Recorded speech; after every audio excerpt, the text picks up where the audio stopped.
So I'm here at BTME in Harrogate. I'm here with Niklas Broberg, who is the Automower specialist at Husqvarna. So Niklas has been over here for 7 years, and I think he was sent over initially to pretty much help launch Automowers in the UK, robotic mowers. That's right. That was my mission to help out in the UK. So you must have seen a lot of change over that time, Niklas. Oh my God, yeah. So when I came here, it was almost a challenge to just speak to people, actually, more or less. So also come from a country where the showroom was just filled with Husqvarna, because in Scandinavia it's a bigger brand. And in terms of robotics, everyone knows about it.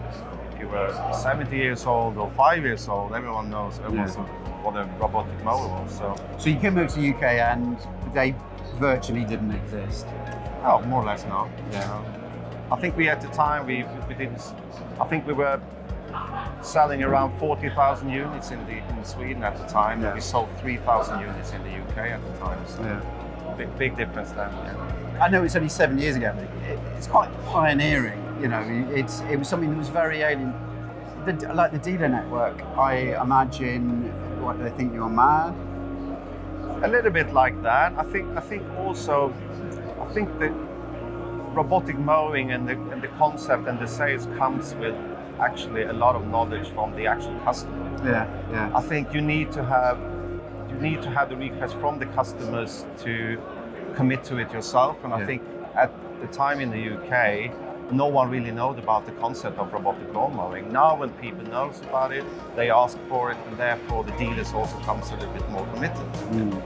And they have no option. They need to learn how it works, and we can see that with conversion now. When the Golf starts to ask about it, it's all the dealers need to commit and feel like the big talking point. Yeah. Just to go back to the dealer network,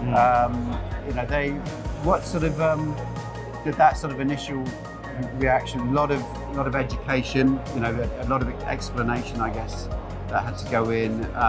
Yeah, definitely. I think we were training almost, around 100 dealers my first year. So we had a list and who is interested, not interested, and we started with the more interested dealers, and we did big dealer trainings and multi-branch dealers. We tried to get them all together and did like a whole robotic day and just to get them more interested in the concept. And then of course we did a big, actually I remember we did do commercial thing on TV one year, and after that it's almost kicked off a little bit. So that was a big thing, get the knowledge out there to the domestic people, I believe. Yeah, of course, because then that's the other part of the education is the end user. Definitely. Because they're not, they're not cheap. No, they're not. No.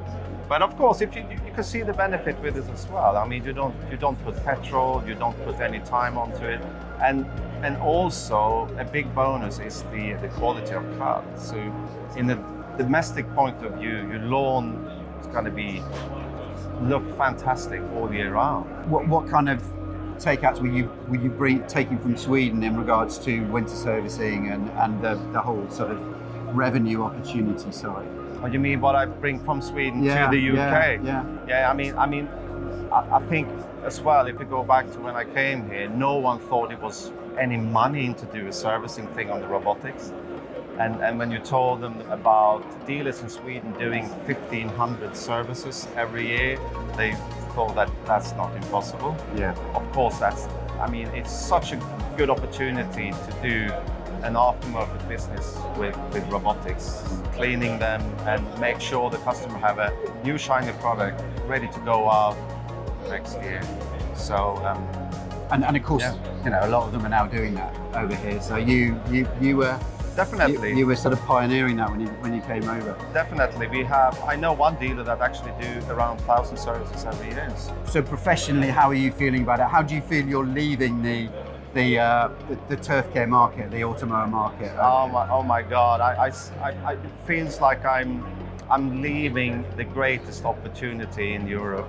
To be fair, really, this UK market when it comes to golf, with almost 3,000 golf courses, a little bit going back to Sweden with 400 is a big difference. So, so it's a great opportunity in the UK.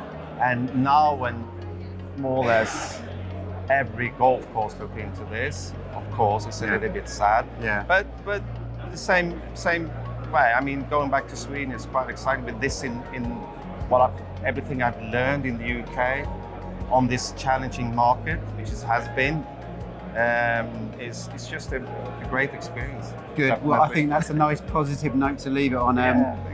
Lovely to talk to you, Niklas, and wish you and your family all the best back in Sweden. Thank you very much. Okay. Thanks.